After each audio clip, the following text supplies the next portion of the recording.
Welcome to Discussing Dad Life, also known as DDL. This is Null, I'm Void, where we talk about various topics. Please like, share, and subscribe if you like our content. All right, and we're here. Oh, we're actually on? Yeah. I should pay attention a little bit. I didn't realize we started. Oh, fair. Okay. You want to lead us off then? Which one were we starting with here? We're going to go with budgeting, credit cards, all that fun jazz. Sorry, we got a few different topics that we're trying to figure out. And I'm distracted because of the Behringer. Yeah. We had some technical difficulties. But so we're going to pretty much talk about financial finances with your children, like how to help them learn better money management, more or less. Well, and help us. Help help dads too, yeah. Because, I mean, not a lot of people know how to do money management. No, you're absolutely right. We were talking about kids, and that's what stuck with me for some. Yeah, no, you're good. Because we were talking about how these are good things to work with your children on, too. So that way, when they're getting into their adult years, they already have a premise or a foundation. And when they decide to have kids, that they can be better. You know what I mean? Yeah. Sorry, I'm still perusing this. I can see that. Okay. So how would you start this? Because this is your area of expertise. Not really my area of expertise. It's a lot better than mine. Well, so I mean, we've already talked about like the monotony of day-to-day grind and kind of just getting by, right? Mm-hmm. So one thing to do when you're working is trying to have a budget set. Actually going through Excel I love Excel. I'm an Excel nerd. But going in and putting in what your inputs are and then identifying all of your outputs. And then, like the big ones are always going to be like rent in a car. Yeah. So those ones typically don't change, but what other spending habits can you adjust to make sure your budget? And I would say the best place to target on a budget is to having, you don't want your entire check going to bills, right?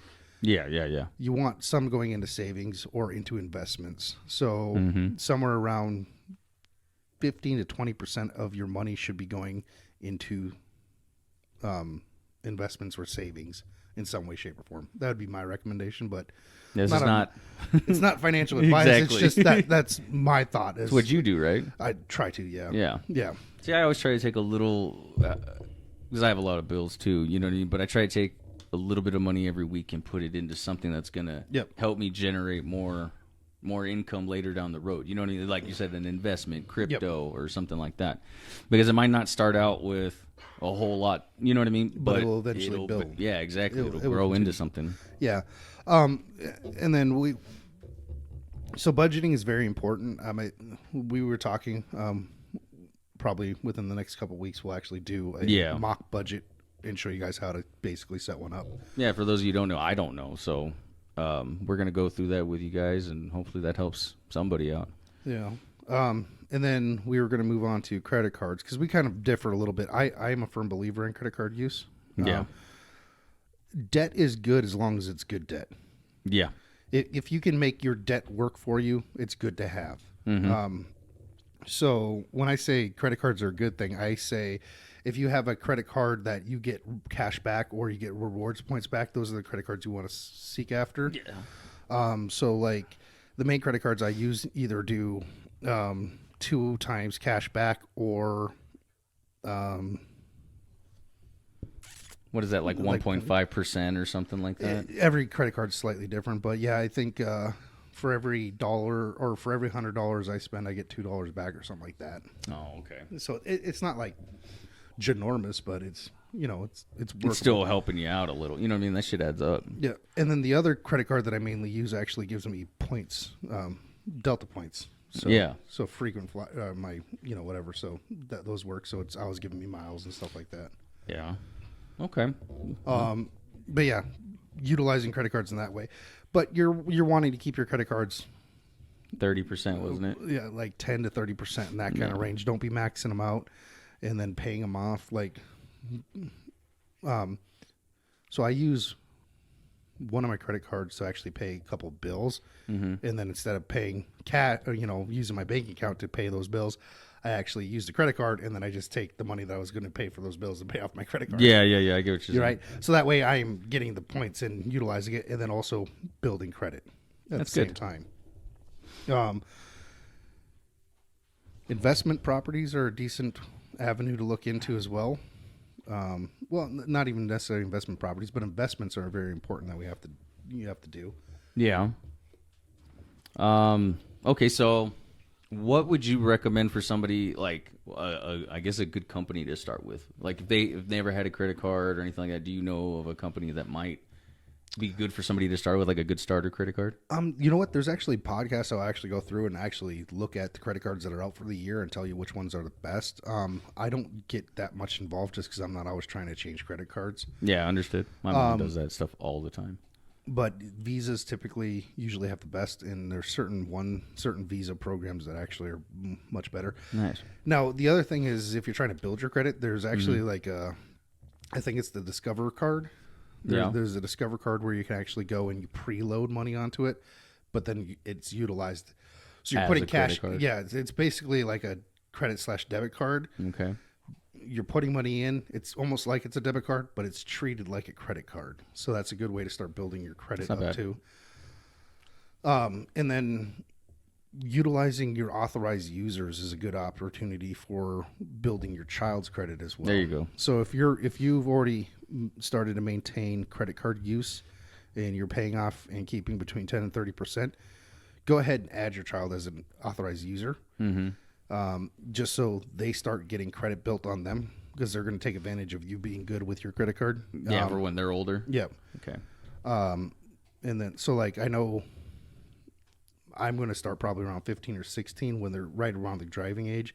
Yeah. So that way they can utilize that for food, gas, whatever. Yeah. Emergencies and whatnot. And then as they start getting their job, we'll actually take part of their paycheck and actually force them to pay off their credit card usage. See, that's good. That teaches them money management. Yeah, like we were saying. So, knowing how to build a budget is really good, and then teaching you how to build how your kids to build. Wow, wow, that was hard. It's been a hell of a morning.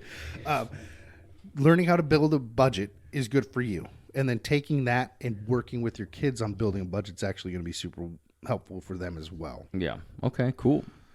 And that's what we're gonna do in the next week or two or something. Yeah. I'm gonna be making. I'm gonna see me over here with notes. So yeah, well, my original thought was let's go ahead and just create a budget for you, but then I was like, let's not put our like actual numbers. So I think the plan is I will do some research and I'll get national average income, average rent. Car note, all that. I'll just basically find the average and we'll build on like what you need to be making to survive. Yeah. Well, I mean, you know what I mean. I'm talking shit. It gets into a whole other concept on that one, but yeah. That's one thing that you also got to work on too is figuring out what your time is actually worth, right? Yeah, that's it. That's probably where you guys should start, man. Fuck. Well, yeah, because I mean, I'm a proponent of a $0 minimum wage. Yeah. You were talking to me about this. Yeah. Go ahead, explain this. Well, minimum wage. Minimum wage is a concept forced down on the government saying that your time is worth X amount guaranteed. What that ends up doing is it actually creates like a facade. It creates a lower bottom, the bottom of the economic pool. That's actually not true. So what it ends up doing is actually starting to increase or inflate the outputs on things. The largest input on a good is typically labor. Okay. Yeah, so that makes sense. If you're forcing someone to continually increase labor, what that does is it's going to trickle down and actually start increasing the cost of the final product or the final good that you're getting.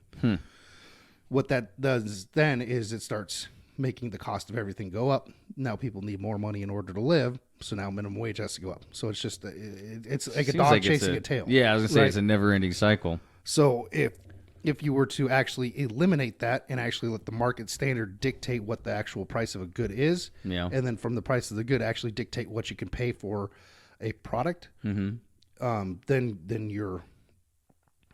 you're going to have a more balanced economy. Makes sense.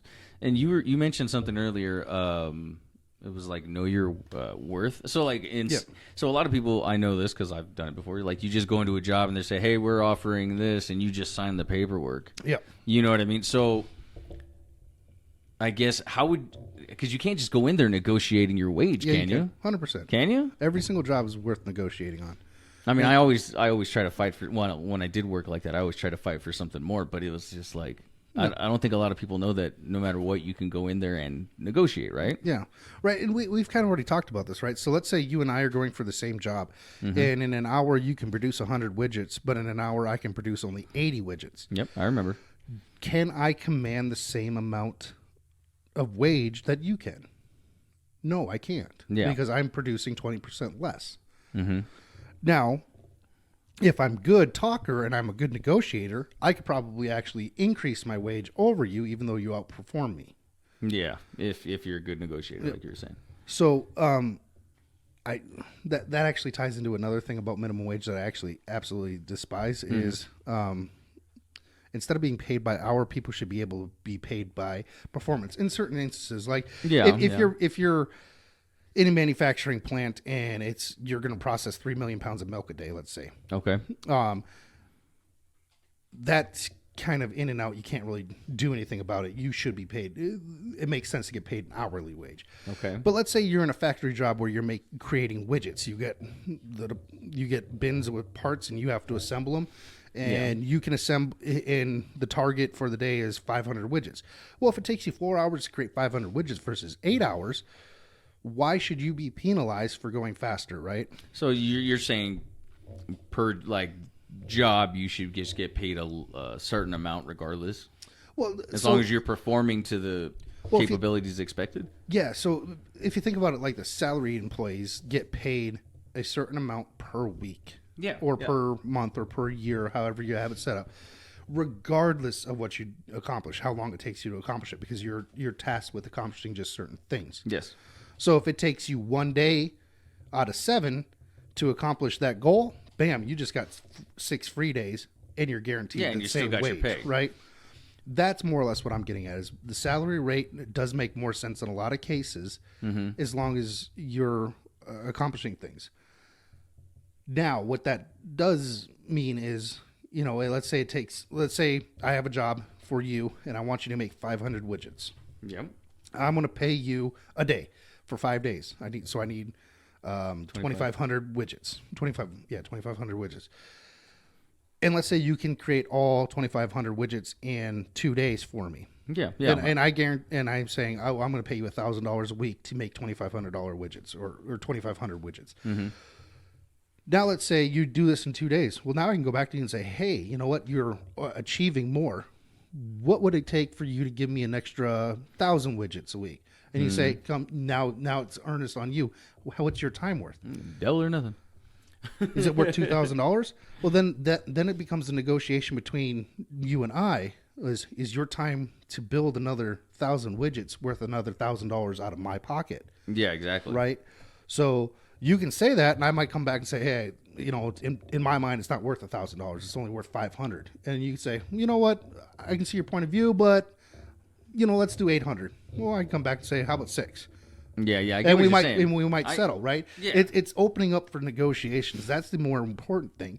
And people need to learn how much time or how much value their time actually is. And I'm assuming the calculation on that would depend on what the hell they're doing, right? Yeah. Yeah. Okay. Right. And I understand what you're saying. It's just I'm trying to get you to explain it to the people watching. You know what I mean? Yeah, so fair. I'm not dumb. But I mean that'd be really good if everybody did that, because then people would in essence make more money. Or could. The possibility is there, right? Yeah. But it also it sets it for the product to determine whether or not the price is actually there. Do you think the quality of manufacturing would go up? Yeah, because we're living in a very consumer-based market right now where the quality of most of our products suck. Yeah. Made in Taiwan. Well, yeah. I mean, but even if it's made in the U.S., there are certain things. U.S. products that do have a very good quality based on them. Mm-hmm. That's usually a perception, but there are cases where U.S. products are not superior. McDonald's. Well, yeah. But it is cheaper to outsource overseas. It is sad when it's cheaper to outsource overseas. You can check this out. I didn't know this. I learned this. Skateboards. Mm-hmm. The wood is harvested in Canada, put on a boat, shipped over to China, converted over to skateboards, shipped back to the U.S. It is cheaper to do all of that. That's retarded. Than it is just to construct it in America or in Canada. That's because a lot of people are entitled in this country. Well, if you ask me, it's because the cost of our living has increased so much because the government keeps interfering and saying that that's the part of it too. The EPA, the FDA, a lot of these government of things interfere with business in America that actually creates a cost burden on businesses. Yeah, that they have to overcome by increasing pricing. And so then that's where, when Trump was in office, he was taking a lot of those regulations and shit away. He was cutting a lot of that red fucking tape. And and what I find hilarious is, let's take the EPA, for example. Oh, right? God. So the EPA has a lot of regulations that they're trying to do here to keep the pollution and everything down, which makes sense. Don't get me wrong. I'm not trying to say that that's not right. No. What I'm trying to say is the government shouldn't have the role of it. It should be internal. It should be the consumer market. Yeah, right? It should be the choice of the people. If you own a company and you're making skateboards and you are polluting the neighborhood, it's upon me as a consumer to say, hey, is your business practices ethical in the United States? Are you destroying our community that we're living in? You are? I'm not going to buy your product. What does that do? Which is what's going on today. Yeah. So our consumer dollar actually is dictating what is ethical for you to do. But most people don't pay attention to what the companies are doing. Right? Yeah. No, nobody gives a shit. You know what I mean? Nobody pays attention. They'd rather sit in front of their TV or their phone and shit like that. But you know what? That's a good example of what's happening to Bud Light and Target right now. Yeah. They are expressing how they feel towards these companies with their dollar. Yep. You know, we'll just take our business elsewhere. You know what I mean? And I think it's so cool to see people standing together to do something like that. No, it is. You know what I mean? It's really nice. Now it's encouraging. Exactly. It's motivating. It's like, all right, cool. We made a step in the right direction, and that's all it takes, man. Step by step. Mm-hmm. You know? Well, because this is the first time that I can remember where the political right has actually ever had a successful boycott for a long period of time. That's true. Actually, I didn't think about that. The left does this all the time. Yeah, they do. Like, whatever. You know, they just like to whine and cry and throw everything at the wall. See what sticks. But the right, it is actually encouraging because, you know, I was starting to get fearful that our culture has just gotten to the point where... You think they killed it? I think they went too far too fast. I agree with you. We've been on a shift towards this for a long time, but they went too far too fast, and regular people are finally just said, okay, you know what? We were willing to let you guys do whatever you wanted to do, but now you're just going too far. You're forcing this stuff on us. I mean, same with the things with all the books in the schools that are getting forced on, dude, that shit's ridiculous. Know. So, it's encouraging to see. And I also do find it hilarious that, like, the left is very about protecting the environment. They want to go the electric vehicles. I find this hilarious. That is so stupid because it pollutes more and it hurts the environment more for the cobalt for those batteries and the lithium. And they're strip mining. Yeah, they're strip mining. But the thing is it makes sense. It aligns with what there is because they truly believe that America is the only place on the planet. It seems like because. We can go strip mine in China or in South America. They don't care. Well, yeah, they don't give a shit until it's here at their front door. And that's so sad to see because, like, if you believe in something that strongly enough to boycott it or whatever your opinion is, you know what I mean? You should stand up for it no matter what. 100%. Not fucking selective. Oh, well, you know, here and there. No, fuck that, dude. Like, well, so this kind of gets on the topic of global warming, right? That's the reason why they want it is because to prevent global warming. Yeah, because the Earth is dying. But the Earth really isn't dying. No, Earth changes. Yeah. So historically, the Earth has gone through, I think, like 7 ice ages or something like that. Yes, right? I remember reading. And we are still at the end of the last ice age. We're still warming out of the last ice age. So it does make sense that we're continually getting hotter. Does that mean that that humans aren't playing a role in increasing the temperature or putting pollutants in there? No, that's not saying that at all. What I'm trying to do is recognize that there's natural law that is occurring, regardless of whether or not humans are interfering. Now, the parts that humans are interfering, we have consistently gotten better over time. Yeah, we're getting there. I agree with that. Technological innovations have always answered the causes of our own problems, right? Yeah. So there's this one dude that I listen to, absolutely hilarious. He's like a 50-year-old hippie. Funnier than crap, man. And sometimes he rolls 20s and sometimes he's rolling a 1. Sounds like me. But when he rolls 20s, I mean, he rolls fucking 20s. So he's actually talking about graphene, being able to pull carbon out of the air. I think I've heard this before. And so you're extracting carbon out of the air and then turning it into graphene, which can be used in multiple different I thought you were going things. somewhere else with that. To the point where his claim is that if we got efficient enough at pulling the carbon out of the air, we would actually have to be putting carbon dioxide back into the air so we don't go to the other extreme. But graphene actually has some really cool uses. It's very strong. It's I guess it's what is it? The lattice structure on it is actually one of the strongest compounds that can be made, or something like that. I forget what they use that stuff in. But that graphene stuff, I remember. I think they use it on nanotechnology too. Probably. I think that's where I know it from. Yeah. But yeah, so one of my conspiracy theories. But yeah, so why could we not put money into technology in order to combat this? Well, and the thing is, they can, but they won't make any money if everybody's using reusable energy or stuff that's actually helping. You know what I mean? Helping mankind. They don't make money for it. Like like the hydrogen car. Or you know what I mean? I was actually watching something on the hydrogen car that one of them was exposed as being a fraud, and that it didn't actually work, and the other one was actually very efficient. Well, I saw this guy in New York, I think. I forget, but he miraculously died like a month or something before he took his plan to, whatever the fuck. But I watched his videos, and he had a car running on water, so I'm pouring in the gas tank. You know what I mean? Like, it's possible. It's doable is what I'm getting at. And, they won't let that technology out because the oil companies and everybody won't make them money. Yeah. So it is interesting how you can dive into off a topic just on trying to balance your budget. Yeah. Because we went off on a really random topic. We can cut this up. But, I mean, we could, but at the same time, that's the beauty of trying to sit down and just actually even think about your finances, is because your finances are tied directly to the world. Yeah. It is the most important thing you can do as the head of your house in making sure that your kids are able is to making sure that your balanced budget is there, that you're able to provide for your kids, and that you take a look at, if you're needing something more, take a look at the value of your time. Yeah. And start negotiating for it. Did you know that there was a study done, I think, out of Cambridge? I think. Maybe I might be wrong, but they were actually looking at the negotiation stances of men versus women, and that I think we've talked about this before. That like men, if I remember the number right, it's like 89% of men will negotiate aggressively, while only like 11% will agree with whatever they want.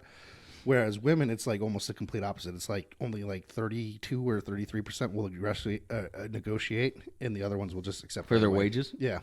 Huh. It was really interesting. Well, I mean, men and women are complete opposites. Yeah. So, I mean, that kind of makes sense. Yeah, it does. But I just thought it was interesting. I can't remember where I read that. I should try finding that article again. Yeah, send it to me.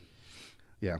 So, I guess let's leave it at that. You got to make your budget and utilize the debt that you have appropriately. Yeah.